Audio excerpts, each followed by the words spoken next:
Good afternoon. Well, another wild camp on Blackstone Edge. Not quite as nice the weather today, but it'll do. There's obviously been quite a bit of rain up here since we were here a couple of weeks ago. Got the Fredster with me. He's doing his usual panting, "Dad, where you taking me" bit at the moment. Got a few new bits of equipment, which we'll show you later on.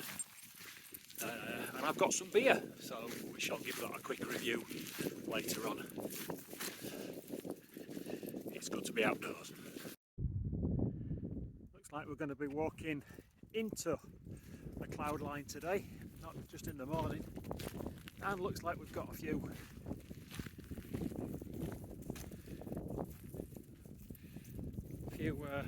friends, including that poor cow that's in the thing there. I hope it's okay. The culvert that we can see here carries water off the moor onto Blackstone Edge Reservoir. It's usually quite empty, there isn't very much in it, but today there's a young calf that's fallen in, and its family straight behind it are following us, or following it towards me.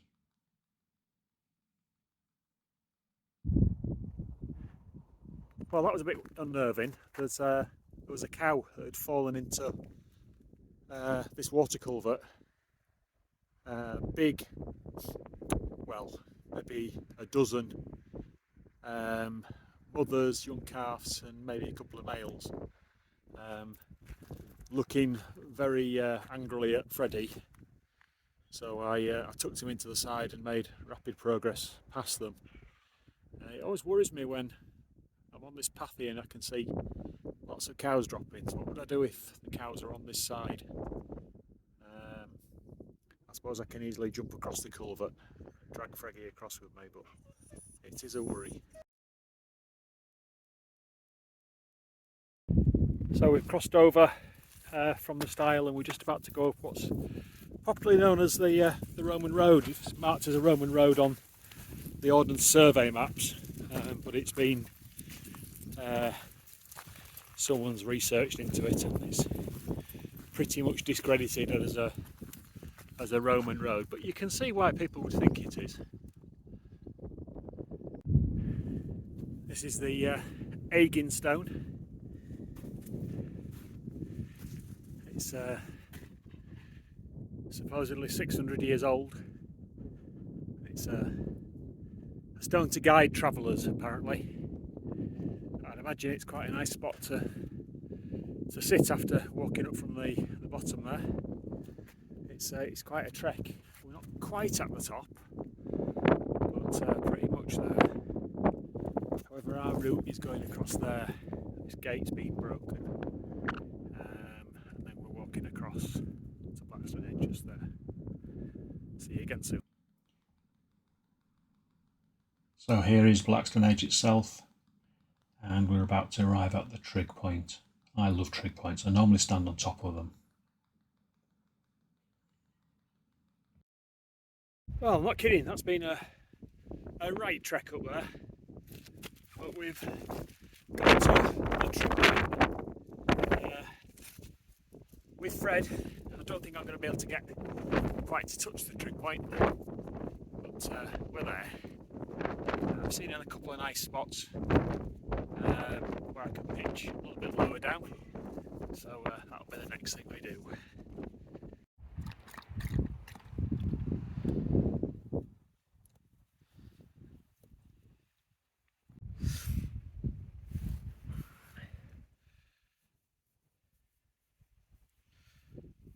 Well, first things first, I've got the dog watered and he's having a bit of a rest.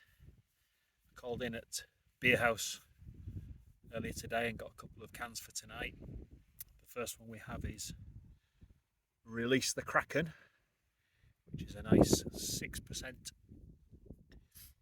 coconut porter. So cheers.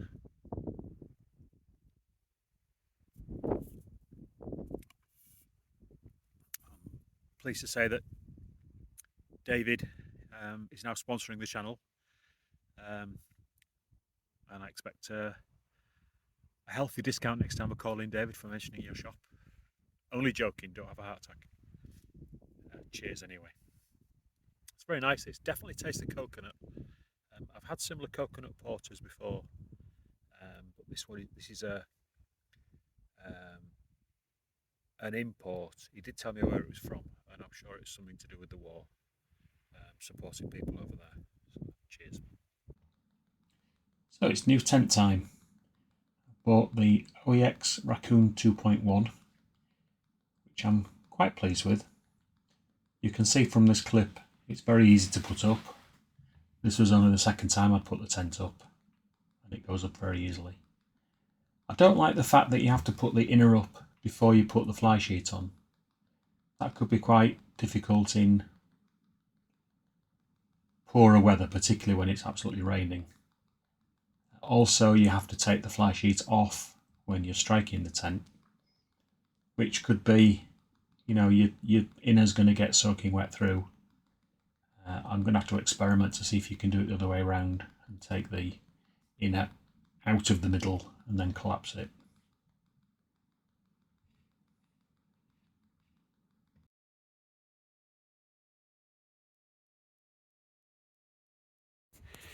Definitely going to have to lighten my backpack.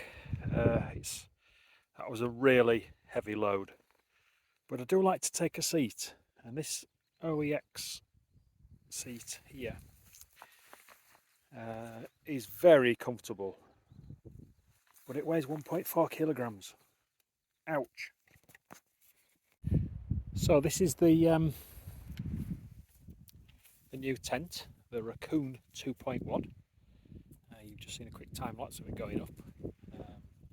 I'll talk about the price in a minute, but the main features, you can see it's got 2 doors, one on each side, which is absolutely ideal when you're camping with a partner, even if that partner's a dog, because it gives you the flexibility of getting out of each side. Also, you can film the sunset and the sunrise if that's what you want to do. If the wind changes direction, you've got that flexibility, which is brilliant. It seems quite sturdy and robust. It has guy ropes which pull out on the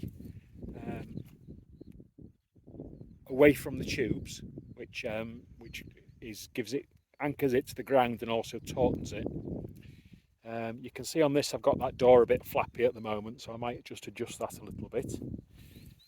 It has a vent on both sides, which you just lift the little flap up for now, which will reduce condensation, get some airflow through the tent when it's at night time. Here's the other side. It's well made. It does its job. It's pretty quick to pitch. 2.3 kilograms, I think. So it's not the lightest of tents. But unless you spend hundreds, you're not going to get that. Moving inside the tent, it's quite roomy. There is a throw pocket for the door, where you just sling that into that pouch there, and that gets the door out the way. I'm not doing it very well one-handed.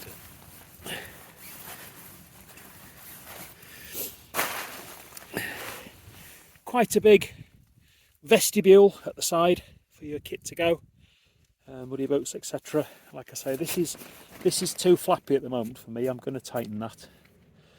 There are 2 pockets at that end and 2 pockets at that end. A pocket in that corner and that corner, which is ready for the door. There's a vented section here if you want to have that down as well. And of course the same on this side. There's a hook up there for your light, which I'll be putting on in a second. And I'm quite impressed.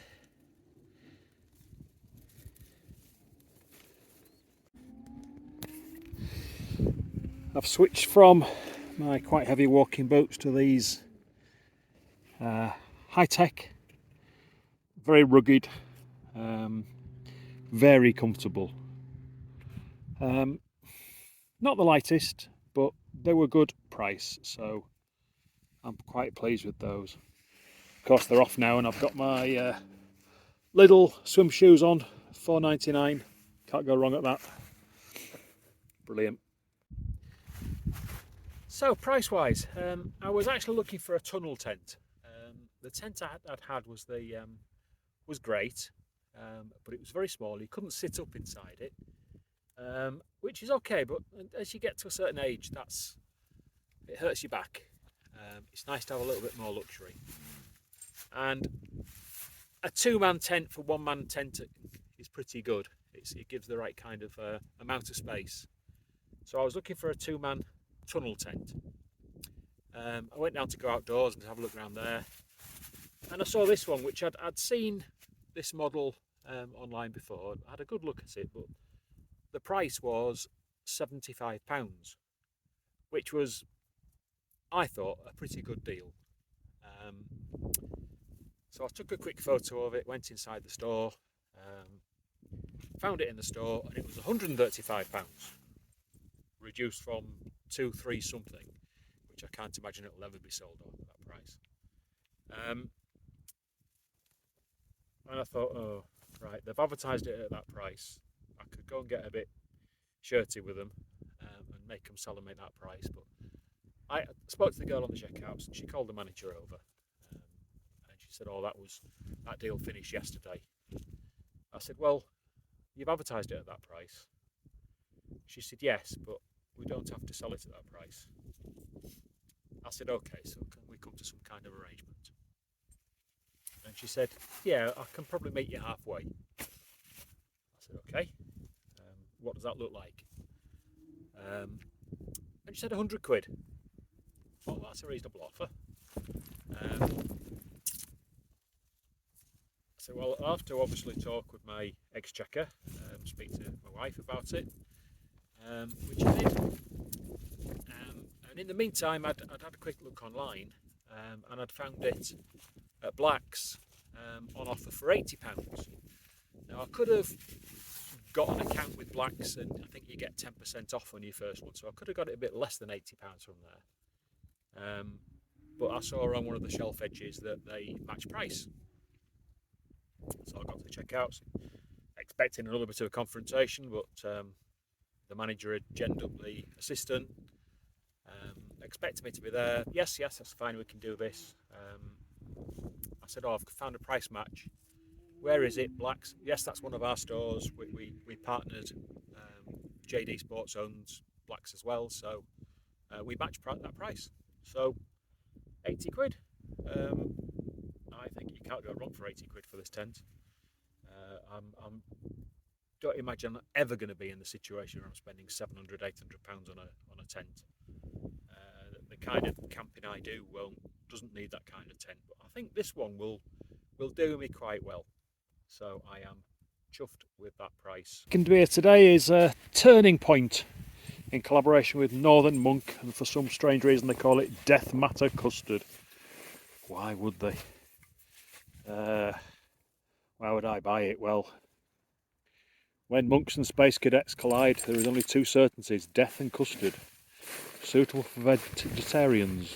Okay, well, that's not the reason I bought it. Maybe it might be that it's 14%. Yes, that'll do, even if it is really expensive. So I will append it as the instructions say. Right, so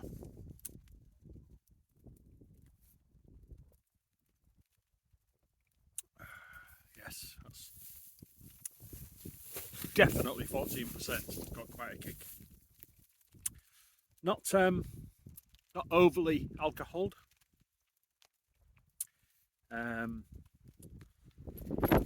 taste the custard as if you would, but it's not a bad taste. I do like a strong water, and this is probably up there with the best. Cheers.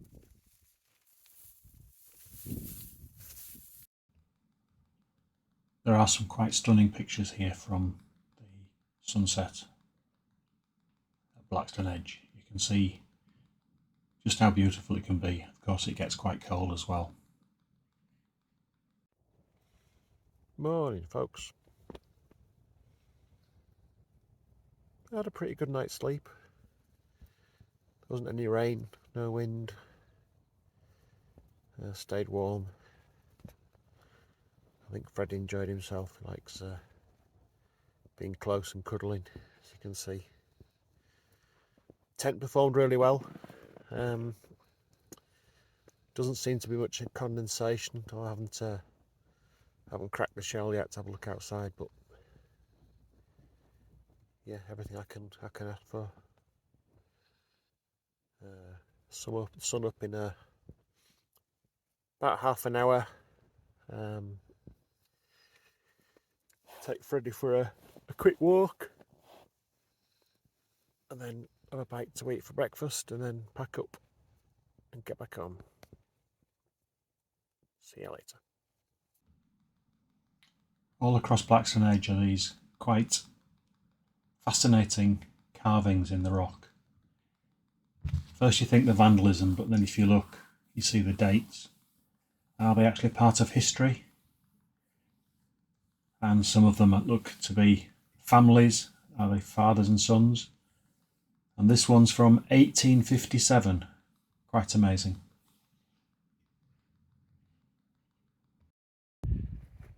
As always, leave no trace. There's a bag of our rubbish there which I'll take with me.